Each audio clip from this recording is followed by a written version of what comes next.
신앙은 오늘입니다. 8번째 시간, 말씀의 제목은 오늘은 변화할 때입니다 라고 하는 제목으로 하나님의 말씀 여러분들에게 전하도록 하겠습니다. 한 아버지의 글을 먼저 읽어드립니다. 나의 첫 아기는 안동에서 태어났다. 아이가 태어나는 날의 감격은 잊을 수 없다. 세상 부러울 것이 없었다. 곤히 잠든 아기를 보는 나는 이 행복만으로 족하다는 생각을 했다. 그러나 그러한 벅찬 부요함도 잠시 아이는 심한 황달 증세로 병원에 입원했다. 그리고 입원 이틀 만에 심장에 큰 구멍 3개를 발견하게 되었다.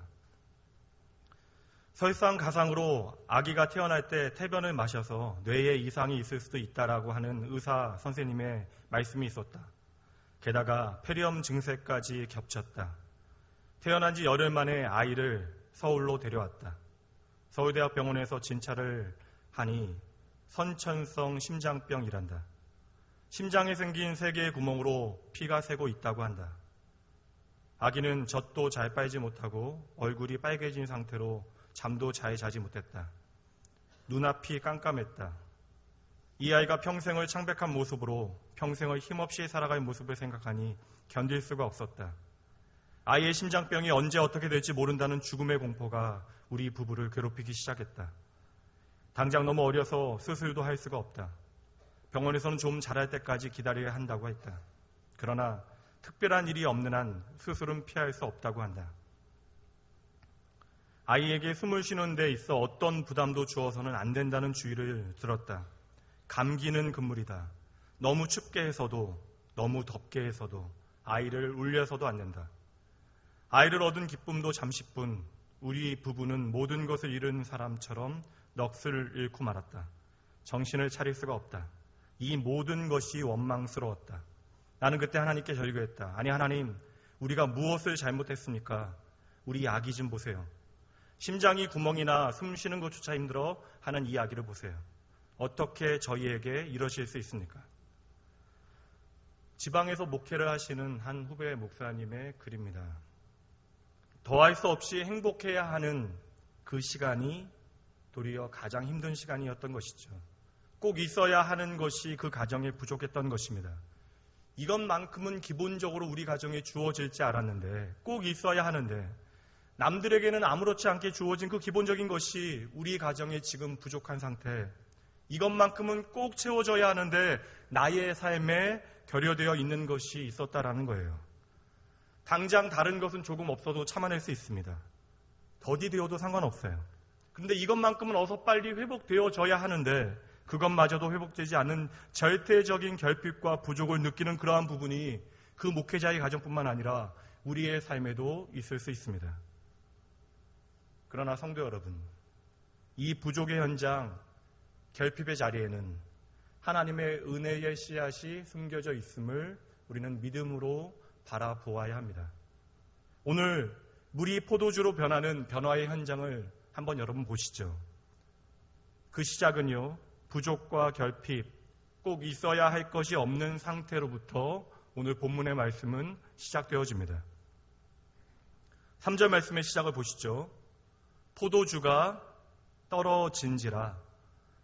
결혼, 피로, 연애, 이 잔치집에 반드시 있어야 하는 포도주가 없습니다. 다른 것은 조금 부족해도 상관없는데 이것만큼은 부족해서는 안 되는데 결코 안 되는 그것이 없게 되어진 것입니다.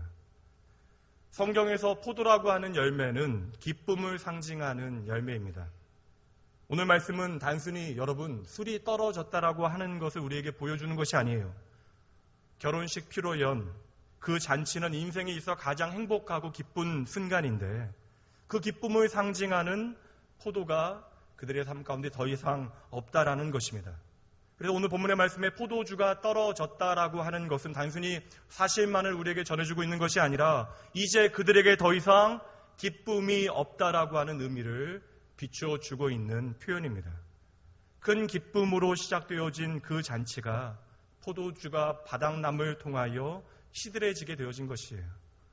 그리고 서로를 향한 원망과 불평이 이제 시작되어질 것입니다. 큰 일이 난 거예요. 그런데요,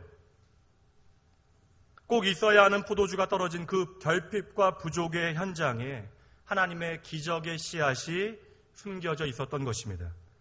여러분, 복음서 전부에 실려져 있는 오병이어의 기적에 대해서 여러분들은 잘 알고 계실 것입니다. 그 기적의 현장에 대해서 성경은 이렇게 기록하여 그 말씀을 시작합니다. 요한복음 6장 7절 말씀이에요. 빌립이 대답하되 각 사람으로 조금씩 받게 할지라도 200데나리온의 떡이 부족하리이다.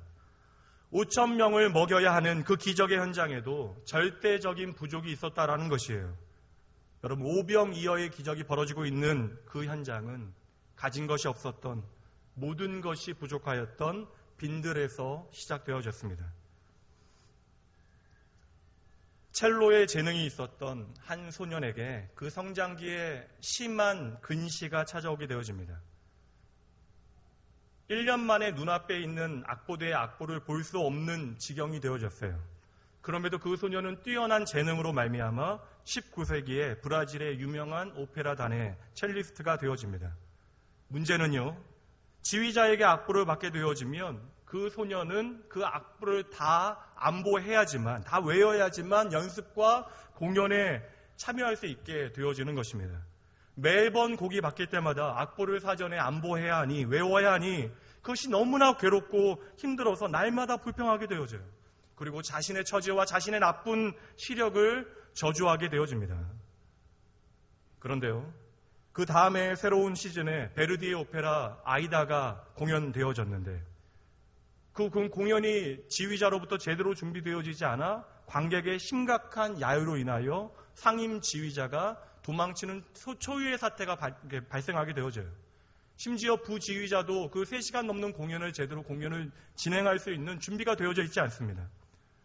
그때 유일하게 그 공연 전체를 안보하고 있었던 그 약관의 그 소년에게, 그 젊은 첼리스트에게 지휘의 기회가 주어진 것입니다.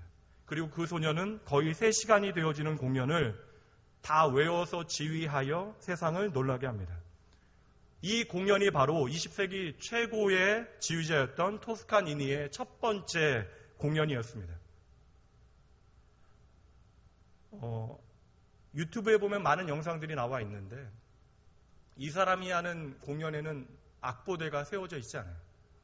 모든 공연의 레파토리를 짧은 시간에 안보하였던 그의 기적과 같은 기억력을 찬양하는 사람들을 향하여 그는 그의 회고록에서 이렇게 이야기했습니다.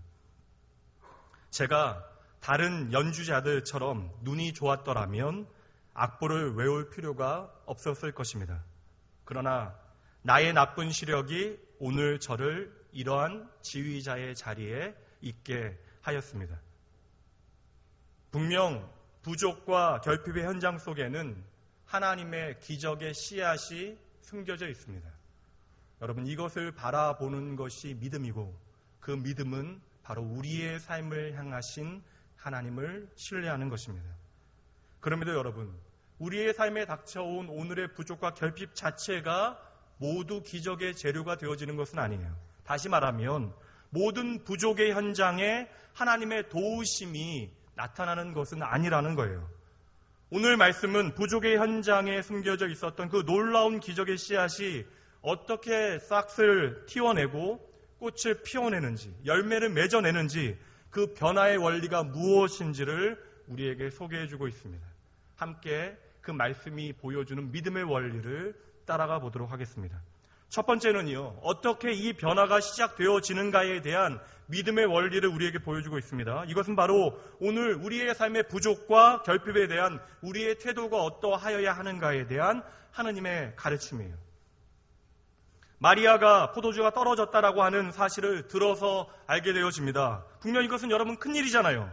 그러나 마리아는 지금 이 잔치집을 배설한, 잔치를 배설한 주인도 아니에요. 이 잔치에 그 어떤 책임을 가지고 있는 사람이 아닙니다. 그저 이 피로연의 손님으로 초대되어진 사람이에요. 다시 말해 오늘의 이 부족과 결핍은 마리아의 현실이 아니라는 것입니다. 내가 상관할 문제도 아니고 책임질 문제도 전혀 아니에요. 그럼에도 불구하고 마리아는 그들을 돕고자 하는 마음이 그녀의 안에 생겨났던 것입니다. 성경은 이러한 마음을 긍휼이라고 우리에게 말해주고 있어요. 그러나 마리아가 그들을 돕기 원했을 때 그녀가 한 행동은요, 세상이 하는 방식과는 너무나 다른 이상한 행동이었습니다. 만약에 돕고자 하는 마음이 현실적인 필요로 그들에게 전달되기 위해서라면 자신이 잘 아는 포도주 가게를 소개하거나 아니면 다른 사람을 시켜서 어서 빨리 포도주를 사오도록 심부름시키는 것이 우선되어지는 것으로 여겨집니다. 그러나 그의 마음 가운데 긍휼이 찾아왔을 그 순간에 마리아가 한 행동이 무엇입니까? 예수님께 먼저 가서 포도주가 떨어졌다라고 말했던 것이에요. 여러분, 여기서 우리는 중요한 믿음의 원리를 발견해야만 합니다. 여러분, 모든 사람이 부족과 결핍의 현장에서 이 믿음의 씨앗을 발견하게 되어지는 것이 아니라는 거예요. 오늘 이 부족의 현장에 숨겨진 이 기적의 씨앗이 어떻게 열매 맺게 되어지는지 여러분 보셔야 하는 것입니다. 오늘 마리아는 그 결핍의 문제에 대하여 그 어떤 책임이 없는 사람이에요. 그러나 그 상황에 대하여 긍휼의 마음을 품고 그 문제를 나의 문제로 끌고 와서 그것을 예수님께로 옮겨 놓았던 것입니다. 바로 그때에 그 모든 부족과 결핍의 문제가 예수님으로 인하여 풀어지기 시작했던 거예요. 그저 당장의 눈앞에 그 결핍의 문제에 대하여 불평하고 원망해도 그만인 사람이 바로 마리아입니다. 당장 나에게 책임이 없잖아요. 그럼에도 마리아는요, 그 잔치의 기쁨이 사라졌다는 사실을 나의 문제로 가져옵니다. 쉽게 이야기하면 책임의식을 가진 것이죠. 이처럼 책임의식을 가지고 있는 사람이 있는 공동체는 그 기적의 씨앗을 발견하고요, 그 씨앗을 통하여 예수 그리스도의 기적을 경험할 가능성이 높습니다. 반대로 책임의식이 없는 사람들이 모여있는 곳의 특징은 무엇이에요? 똑똑한 사람들이 많아져요. 그러한 사람이 이 상황에서 하게 되어지는 이야기는 무엇이겠습니까? 이게 뭐냐? 잔치를 준비하면서 이 정도도 예상하지 못하였느냐? 이러한 사람들은 언제나 문제를 추적하기 시작합니다. 이처럼 어디나 문제를 지적하는 사람이 참으로 많아요. 이처럼 어디나 잘못과 부족을 비난할 수 있는 사람은 참으로 많습니다. 그리고 연약하고 부족한 부분을 비판하는 일은요, 누구나 할 수 있는 일입니다. 그러나 그 문제가 나의 문제가 아님에도 불구하고 그 문제를 나의 문제인 것처럼 여기는 사람이 있는 공동체는 전혀 다릅니다. 이 문제는 당장 나의 문제가 아니에요. 교회 자체의 문제입니다. 장로님의 문제이고 중고등부의 문제예요. 그런데 왜 우리 교회에 이렇게밖에 못하냐고, 왜 장로님은 이것밖에 못하시냐고, 왜 우리 학생회는 이것밖에 안 되냐고 말할 수 있는 그 상황 가운데 그 정확한 판단과 근거가 아무리 확실하다 할지라도 하나님의 기적을 바라보는 믿음의 사람은요, 전혀 다른 반응을 보인다는 것이죠. 오늘 변화의 역사, 기적의 씨앗이 움트게 되어지는 그 현장은 어디입니까?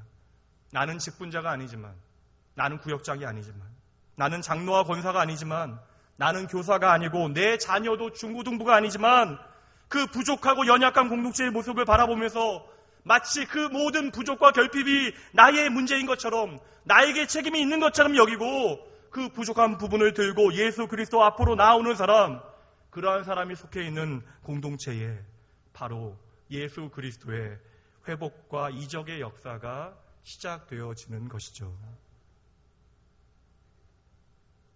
아무것도 없는 빈들에 수만 명의 사람들이 모여 있습니다. 예수님의 말씀을 들었던 그 수많은 사람들이 배고파합니다. 절대적인 부족과 결핍의 현장인 것이에요.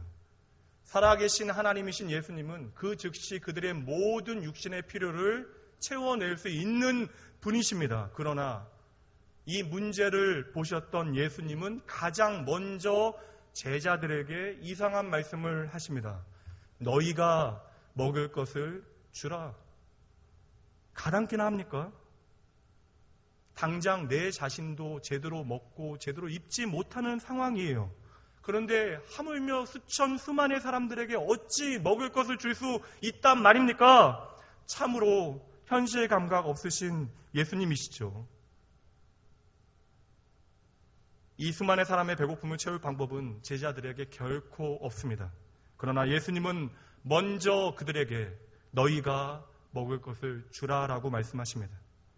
그 부족과 결핍의 현장에 대한 책임의식을 요구하시는 거예요. 예수님께서는 지금요, 그 광야에 배고픈 사람들의 그 모든 아픔을 공감하고 계시는 것입니다. 빈들의 마른 풀과 같은 그들의 영혼의 궁핍함을 긍휼히 여기고 계시는 것이에요. 제자들을 향하여 너희가 먹을 것을 주라라고 말씀하시는 예수님의 말씀은 그들을 향한 예수님의 마음, 그 긍휼, 그것을 알리고자 하시는 것이죠. 내가 이들을 긍휼히 여기는 것처럼 너희도 이들을 긍휼히 여기라. 제자들이 할 수 있는 일은 아무것도 없어요. 사실 예수님께서는 제자들에게 무언가를 하라고 요청하시는 것이 아닙니다. 결국 제자들이 해냈던 일은 무엇이에요? 어린 아이의 도시락 하나를 예수님 앞에 드렸던 것이에요. 예수님께서 그 광야의 모든 필요를 스스로 채워내십니다. 예수님께서는 지금 제자들이 그 어떤 필요를 채워낼 수 없음을 알고 계셨음에도 너희가 먹을 것을 주라라고 말씀하시는 거예요. 이 말씀은 오늘 이 현실은 너의 책임이 아닌 것처럼 보이고 네가 해결할 수 없는 일처럼 보이지만 적어도 이 문제가 너희 안에 있어야 한다라고 말씀하시는 거예요. 여러분, 다시 말씀드립니다. 모든 결핍과 부족의 현장에는 하나님의 마음, 하나님의 기적의 씨앗이 숨겨져 있는 것입니다.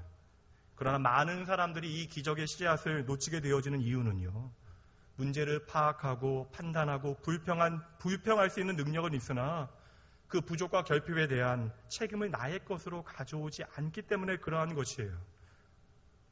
공동체의 문제는 나의 문제로 여기고 하나님 앞에 가지고 나와 엎드리는 당신의 마음을 품은 청지기들이 없을 그때에는요, 우리는 그 부족의 현장에서 예수 그리스도의 기적의 손길을 결코 맛볼 수 없는 것입니다. 일본에서 사역했던 엘버트 울트머스 선교사가 1883년 미국의 한 신학교에 와서 설교를 하면서 처음으로 조선에 대한 이야기를 하게 되어집니다. 여러분들, 조선은 지난해인 1882년에 미국과 통상조약을 맺었습니다. 이제 이 나라에 우리가 가서 복음을 전할 기회가 생긴 것입니다. 그런데도 인구 1300만이나 되는 이 나라는 아직 복음이 없는 상태로 방치되어 있습니다. 누군가 이 땅에 가야 될 때입니다. 이때 한 청년이 이 말씀에 깊은 감동을 받게 되어져요. 그러나 자신은 결코 조선에 갈 수 없다라고 생각합니다. 그 이유는 이미 오랜 시간 동안 인도 선교를 위하여 준비해 왔기 때문에 그래요. 그렇게 조선을 위하여 기도하였건만 1년이 지나도록 조선으로 가겠다라고 하는 사람이 나타나지 않습니다. 자신은 인도에 가기 위하여 신학과 의학과 언어를 공부하며 준비해서 안 되지만 왜 다른 사람들이 아직도 조선을 향하여 가지 않느냐라는 그러한 억울함과 고민이 그의 마음 가운데 가득해졌어요. 그때 그 청년의 마음 가운데 이런 소리가 들려옵니다. 왜 너는 못 가느냐? 왜 너는 안 되느냐? 결국 이 청년은 인도 대신 조선에 가서 복음을 전하기로 결정합니다. 총회는 선교 예산도 부족하고요. 조선의 정국이 불안하여 그 청년을 보내지 않기로 결정했지만 이 젊은 신학도의 열정과 끊임없는 청구에 이 청년을 조선의 장로교 첫 선교사로 파송하게 되어집니다. 그리고 1885년 조선의 첫 번째 장로교 선교사였던 이 청년이 도착하게 되어지는데 이 청년의 이름이 바로 언더우드입니다. 이 한 명의 청년을 통하여 광해원과 이화학당, 배재학당, 예수학당이 세워져요. 이 땅에 복음이 전해지기 시작한 것입니다. 그리고 이 언더우드로부터 5대 손에 이를 때까지 그 모든 자손들이 이 땅에서 섬기는 일을 감당하게 되어집니다. 제가 미국에서 공부할 때 졸업할 때 졸업 축하연에 초대받아 참석하였는데 그때 언더우드 선교사님의 증손녀 분을 만나 뵙게 됐어요.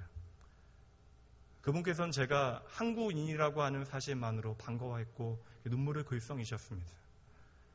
한 젊은이가 자신과 상관없는 이 땅을 향하여 마치 내 나라인 것처럼 내 가정인 양 그 땅에 복음이 전해지지 않은 것이 나의 책임인 양 그 땅을 향하여 책임의식을 갖게 되어졌을 때 이 조선 땅의 생명의 역사, 변화의 역사가 시작되어졌던 것이에요. 성도 여러분, 언제 나의 삶 가운데 물이 포도주가 되어지는 기적이 일어나겠습니까? 언제 우리의 가정이 변하겠습니까? 언제 이 교회에 하나님의 부흥의 놀라운 역사가 시작되어지겠습니까? 내가 책임질 필요가 없는 그 일에 그 문제를 나의 문제로 여기고 그 부족을 주님 앞으로 우리가 있는 그대로 가지고 나아갈 때 주님께서는 그 모든 부족과 결핍을 하나님의 놀라운 손길로 채우기 시작하실 거예요. 사랑하는 성도 여러분, 부족한 것이 보인다면 그저 판단자로 남는 것에 만족하지 마십시오. 왜 포도주가 이것밖에 없냐라고 말하지 마십시오. 물론 모든 결핍의 문제 앞에서 그 문제를 나의 문제로 여기고 마치 내 책임인 양 하나님 앞에 나아가 회개하고 그 문제를 하나님 앞으로 가지고 가는 것은 참으로 쉬운 일이 아니에요. 그러나 여러분이 그 자리에 서게 되어지는 그 순간 여러분을 통하여 여러분의 삶이, 여러분의 가정이, 여러분의 교회가 물이 포도주가 되어지는 놀라운 변화가 시작되어질 줄 믿습니다. 두 번째로 우리가 살펴야 하는 것은요, 변화의 내용이에요. 오늘 말씀의 변화의 내용은 무엇입니까? 물이 포도주로 변한 것이죠. 이 몸이 건조한 표정들 좀 보십시오. 여러분, 이 변화가 전혀 이상하지 않으시죠? 여러분의 삶에는 매일 이러한 일들이 벌어지시니까요. 여러분, 오늘 변화는 물이 포도주가 되어진 것이에요. 그런데 여러분, 이 변화의 현상에만, 이 신기한 현상에만 집중하면 우리는 이 본문의 의도, 이 말씀에 담겨져 있는 하나님의 마음을 놓칠 수도 있다는 거예요. 12절 말씀해 보십시오. 중요한 표현이 하나 나옵니다. 11절 말씀해 보시면 물이 포도주가 변한 이 기적과 같은 사건에 대하여 무엇이라 말하고 있습니까? 예수님께서 처음으로 행하신 표적이라고 말씀하고 있어요. 성경은 이 놀라운 사건에 대하여 기적, 미라클이라고 이야기하지 않고요, 표적, 사인이라고 말하고 있어요. 이 사인이라고 하는 말, 표적이라고 하는 말은요, 마치 우리가 서울역을 향하여 자동차를 운전하고 갈 때 서울역으로 안내하는 안내 표지판과 같은 역할을 하는 것이 바로 표적입니다. 사인이에요. 그러기에 여러분, 표적은 표적 자체로 중요한 것이 아니라 그 표적이 가리치고 있는 마지막 그 목적지가 어디냐가 더 중요한 것이죠.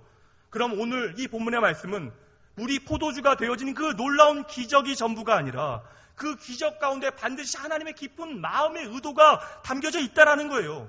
이것을 알리시기 위하여 오늘 예수님께서는 기적을 베푸신 것입니다. 그러기에 오늘 이 사건에 대하여 성경은 표적이라고 하는 단어를 사용하고 있는 것이에요. 그러기에 오늘 물이 포도주로 변한 이 기적은 단지 기적으로 끝나는 것이 아니라 이 기적 속에 예수님의 사역의 핵심적인 요소, 이 땅에 오신 이유가 담겨져 있는 것이에요. 우리로 하여금 이것을 보라라고 주님께서는 말씀하시는 것입니다. 그렇다면 이제 이 표적에 담겨져 있는 의미를 함께 생각해 봅니다. 오늘 사건은 여러분 참으로 신기한 사건이에요. 여러분 한번 생각해 보십시오. 예수님께서 이 땅에 오셔서 행하신 얼마나 많은 신기한 일들이 있어요. 그런데 왜 하필 이 땅에 오셔서 행하셨던 수많은 이적들 가운데 첫 번째 이적이, 공생애로서 이루신 첫 번째 이적이 하필 술을 만드신 일이에요. 여전히 내가 경건한 신앙인으로 살기를 원하지만 술을 끊지 않은 분들로 하여금 오해하게 만들잖아요. 예수님께서 처음 행하신 이적이 하필 술을 만드셨으니까요. 예수님의 어머니 마리아가 예수님께 와서 묻잖아요. 포도주가 떨어졌는데. 그러자 예수님께서 무엇이라고 말씀하십니까? 4절 말씀이에요, 여러분. 여자여, 예수님께서 이르시되 여자여 나와 무슨 상관이 있습니까? 아직 나의 때가 이르지 아니하였습니다. 오늘 본문의 말씀을 이해할 수 있는 핵심은요, 아직 나의 때가 이르지 아니하였다라고 하는 표현입니다. 성경을 읽을 때는요, 성령께서 성경의 각 저자들을 통하여 드러내시는 흐름이 무엇인지를 배워서 이해하고 성경을 읽는 것이 참으로 중요합니다. 사도 요한이 요한복음을 기록하고 있어요. 그때에 사도 요한은요, 이 때라고 하는 단어를 10번 이상 사용합니다.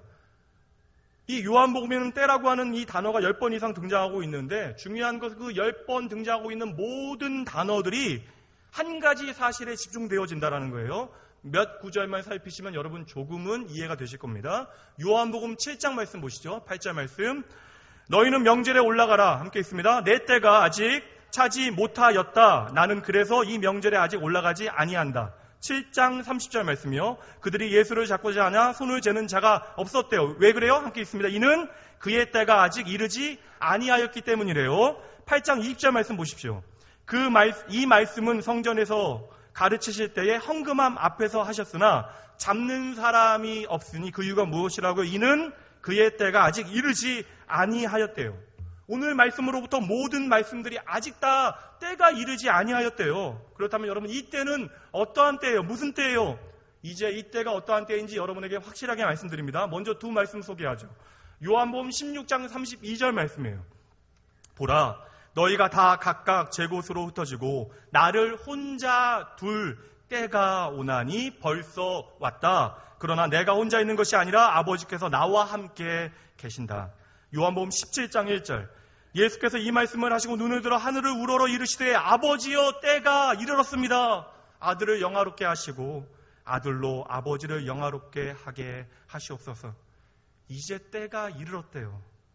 사도 요한이 전하고 있는 이 모든 때는 바로 예수 그리스도께서 우리를 위하여 십자가에 달리시는 그 때를 의미하는 것입니다. 그래서 오늘 말씀으로 다시 한번 와보시죠. 마리아가 예수님께 와서 포도주가 부족하다라고 이야기하시니 주님께서 아직 내 때가 이르지 않았다라고 말씀하십니다. 아니다라고 예수님께서 말씀하셨다라면 여러분, 기적을 행하지 아니하셔야 되잖아요. 그런데 기적을 행하세요. 아니다라고 말씀하시고는 물로 포도주를 만들어내십니다. 그렇다면 우리가 내리게 되어지는 결론은 무엇이에요? 예수님은 참으로 효자이시다, 이거예요, 여러분. 예수님께서 하신 말씀, 여자여 나와 무슨 상관이 있습니까? 라고 하는 말씀은 내가 이 땅에 온 이유는 단지 이러한 기적을 베풀기 위함이 아니라는 의미입니다. 그러한 의미에서 이러한 기적 베풀기를 나에게 요청하지 말라라는 말씀이에요. 내가 이 땅에 온 이유는 일상의 필요를 채우기 위한 이러한 기적의 차원이 아니라는 말씀입니다. 그래서 마리아를 향하여, 어머니를 향하여 여자여라고 부르고 있는 것이에요. 이 여자여라고 하는 표현은 헬라어로 귀나이 혹은 귀네라고 하는 표현으로 혹격입니다. 부를 때 사용하는 것인데, 여러분, 여성을 낮추어 이야기하는 것이 아니라 여성에 대한 공적인 높임말이에요. 존칭의 의미입니다. 이것은 무엇을 보여주고 있어요? 오늘 이 사건은 개인적인 문제가 아니라 예수님께서 공적인 신분에서 하시는 말씀이라고 하는 것을 우리에게 보여주는 것이죠. 이제 예수 그리스도의 공생애가 시작되어진 것입니다.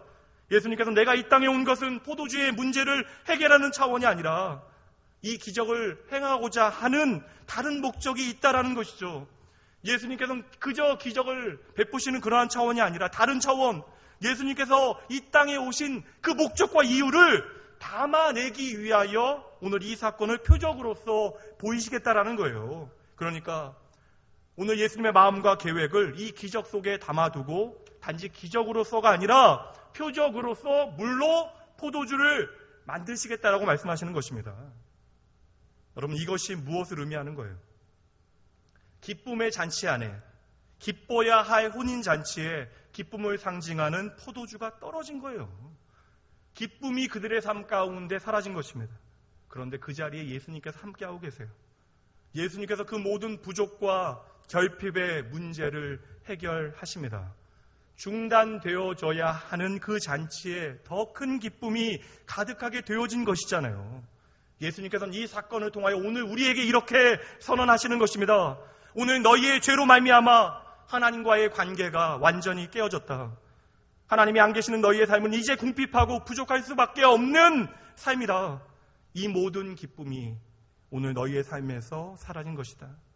내가 이 땅에 온 것은 하나님과 너희의 관계를 회복하기 위함이다. 다시 영원한 기쁨을 너희에게 주기 위하여 내가 이 땅에 왔다. 이 영원한 기쁨을 위하여 예수님께서 십자가, 그 저주의 나무에 달려 포도주 틀에 포도가 으깨지고 깨어지듯이 죽으셨다라는 것이죠. 그 십자가의 죽음을 통하여 우리의 빈잔에 새로운 포도주가 가득하게 되어진 것입니다. 이것을 위하여 예수님께서 이 땅에 오신 거예요. 그래서 오늘 우리는 성만찬 때마다 포도주를 통하여 십자가 예수 그리스도의 보혈을 기억하는 것입니다. 그 십자가의 보혈만이 우리에게 영원한 기쁨이 되어짐을 고백해내는 것이에요. 예수님의 그 보혈이 오늘로 우리로 다시금 하나님의 기쁨을 누리게 하는 것입니다. 오늘 물이 포도주가 되어진 것은 우리의 영원한 기쁨이 되어지기 위하여 이 땅에 오신 예수님의 마음에 대한 증거가 되어지는 것이죠. 오늘 물이 포도주가 되어진 이 기적을 하나님의 구원의 역사라고 하는 관점에서 바라보게 되어지면 말씀 가운데 이상하게 보여지는 다른 사실 하나도 동시에 해결되어집니다. 여러분 한번 생각해 보세요. 예수님께서 물로 포도주를 만드실 것이라면 비어있는 포도주 부대에 그 통에 물을 담아내셔야 되잖아요. 그런데 포도주를 원래 담고 있었던 빈 통에 포도주를 채우라고 예수님께서 말씀하지 아니하십니다. 예수님께서 생뚱맞게 엉뚱한 항아리에 물을 가득 채우라고 명하시죠. 포도주 부대가 아니라 결례를 행하는 항아리에 물을 채우라 말씀하십니다. 이 결례를 행하는 항아리는요, 손과 발을 깨끗하게 하기 위하여 반드시 준비해야 하는 물을 담아놓는 항아리예요. 이 집에도 유대인의 정결 예법에 따라 6개가 놓여 있었다고 말하고 있어요. 외출하고 귀가하여 돌아오면 손을 씻고 발을 씻고 식사하기 전에도 씻고 성경을 읽기 전에도 씻고 기도하기 전에도 자기 전에도 반드시 씻어야 하는 거예요. 오늘 이 잔치에 참여한 손님들도 음식을 들기 전에 반드시 씻어야 합니다. 모든 사람들이 손과 발을 씻었기에 그 모든 6개의 통이 빈통이 되어진 것이에요. 이 결례 항아리는 손과 발을 씻어내는 거예요. 씻어냄을 통하여 깨끗하게 하기 위하여 계속해서 날마다 씻어내야 하는 것입니다. 결국 몸을 씻는 종교 생활을 통해 결코 자신의 죄의 문제가 해결될 수 없다라는 그런 이스라엘 백성들의 영적인 현실이 바로 비어있는 항아리가 보여주고 있는 것이에요. 그런데 예수님께서 그 비어있는 항아리를 물로 가득 채우라고 말씀하시는 것이죠. 이제 가득 찬 이 항아리는요, 포도주가 되어질 거예요. 그리고 그 결례 항아리를 가득 채우게 되어질 것입니다. 이제 예수 그리스도께서 십자가에 달려 흘리시게 되어질 그 주님의 보혈은 그 해골 죽음의 언덕에 흘러 넘치게 되어질 것입니다. 회칠한 무덤과 같이 이미 죽어서 썩어버린 우리들은 제 아무리 우리의 손과 발을 깨끗이 씻는다 해도 아무런 소용이 없는 거예요. 그래서 오늘 예수님께서는 결례를 행하는 그 빈 항아리에 물을 가득 채우라고 말씀하시는 것입니다. 오늘 가나의 혼인잔치는 그냥 물을 포도주로 만든 그러한 기적의 사건이 아니에요. 그냥 맛 좋은 포도주를 맛보고 신기해하는 사건으로 끝나는 사건이 되어질 수 없다라는 것입니다. 이 말씀 가운데 이제 오늘 여러분, 나를 향하신 예수님의 사랑과 그 놀라운 긍휼이 무엇인지를 보셔야만 돼요. 이 포도주 항아리를 통하여 오늘 여러분을 향하여 흘러내리는 예수 그리스도의 십자가의 보혈을 바라보셔야만 하는 것입니다. 이제 나의 죄로 말미암아 내가 하나님을 떠나 하나님과의 관계가 완전히 깨어져 거룩하신 하나님 앞에 나는 결코 나아갈 수 없는데, 그래서 그저 손과 발을 깨끗하게 씻는 행위 말고는 내가 할 수 있는 그 어떤 것이 없는데, 그러한 무능한 우리를 위하여 예수 그리스도의 십자가가 그 골고다 언덕에 세워진 것이에요. 오늘 우리는 이 예수의 십자가로 인하여 다시금 거룩하신 하나님 앞으로 나아갈 수 있게 되어진 것입니다. 그래서 오늘 물이 포도주가 되어진 기적은요, 이제 예수 그리스도를 통하여 복음이 시작되어졌다는 사실을 우리에게 선포하고 있는 놀라운 그러한 표적의 사건이 되어지는 것이에요. 이제 우리 가운데 예수님의 기쁨의 잔치가 시작되어졌다는 것입니다. 그래서 우리는요, 예수님만으로 행복한 존재임을 고백해낼 수 있게 되어진 것이에요. 무능한, 연약한, 부족한 내가 하나님의 교회임을 예수 그리스도 앞에서 당당하게 고백할 수 있게 되어진 것이죠. 여러분, 오늘 이 예배는 무엇입니까? 여러분은 오늘 이 자리에 왜 나와 계세요? 그 포도주를 마시기 위하여 나오신 것이죠. 오늘 마리아가 구하고 있는 포도주와 예수님께서 우리의 인생에 주시는 포도주는 다른 것입니다. 마리아가 구한 포도주는 그저 그 잔치를 위한 포도주였지만, 예수님께서 오늘 우리의 삶에 주시는 포도주는 영원한 기쁨을 위한 포도주입니다. 결국 이 포도주는 예수님 자신을 우리에게 주시는 거예요. 그러게 오늘 이 시간 우리는요, 주님이 주시는, 거저 주시는 이 포도주를 반드시 기쁨으로 마셔야 하는 것이죠. 주님께서 우리의 영원한 기쁨이 되시기 위하여 십자가에서 죽으셨습니다. 이제 마지막 세 번째로 우리가 집중해 봐야 하는 사실은 오늘 물이 포도주로 변했는데 누가 이 예수님의 놀라운 보혈을 현실로 실제적으로 느끼고 있는지에 대하여 여러분 보셔야 돼요. 오늘 말씀에서 이 놀라운 복음을 내 것으로 만나고 있는 사람들은 누구입니까? 오늘 등장하는 모든 사람들은 동일한 공간에 있어요. 똑같은 공간에 있는데 전혀 다른 그룹으로 두 그룹이 존재하고 있습니다. 한 그룹은 그저 만들어진 포도주를 마시면서 즐거워합니다. 그 혜택만 누리고 있는 거예요. 그 맛 좋은 포도주에 감탄할 뿐입니다. 거기서 끝입니다. 그러나 물을 떠온 하인들은 이제 비밀을 알게 되어졌어요. 말도 안 되는데 그 말씀대로 끝까지 순종한 사람들에게 주님께서는 놀라운 복음의 비밀을 알리시는 것입니다. 같은 공간에 있다고 같은 것을 느끼는 것이 여러분 결코 아니래요. 제가 2000년에 신학대학원 다닐 그때에 기억에 남는 한 권사님이 계십니다. 노량진 시장에서 건어물 장사를 하셨던 할머니 권사님이셨는데 젊을 때에 홀로 되셔서 그 4명의 자녀를 키워내셨어요. 막내 아들이 저와 같은 학교에 다녔습니다. 그래서 그 학교를 다양하게 섬겨주셨어요.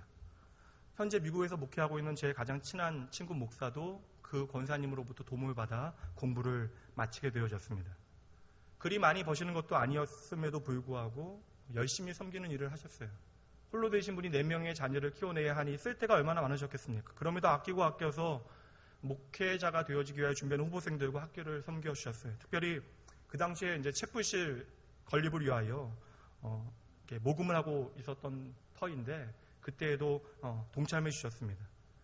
그리고 졸업할 때 완공 예배를 드리게 되어졌는데 그 권사님께서도 참석하셨어요. 저희 가장 친한 목사가 권사님께 도움을 받았기에 저도 찾아가서 권사님께 인사를 드렸습니다. 막상 그때 졸업하는 저나 다른 분들은 그 예배에 별다른 특별한 감정 없이 참석했는데요. 그 권사님께서는 내내 뜨거운 눈물을 그리도 흘리셨어요. 똑같은 공간에 있는데 다른 사람이 느낄 수 없는 것을 그 권사님은 느끼신 것입니다. 수십 년간 자신이 수고하고 힘써 살아와서 나에게 주어진 것이 고스란히 그 학교의 벽돌이 되어졌고 고스란히 목회자가 되어지기 위하여 훈련받고 있는 신학생들의 배고픈 배를 채우는 양식이 되어졌습니다. 여러분, 이 은혜는 그냥 그 학교에 다녔다라고 주어지는 것이 결코 아니에요. 이러한 감사는 그 자리에 있다라고 누구나 가질 수 있는 마음이 아닙니다. 이러한 은혜와 감사는 끝까지 순종하고 헌신하고 마음을 다하여 섬긴 자들에게만 주어지는 것입니다.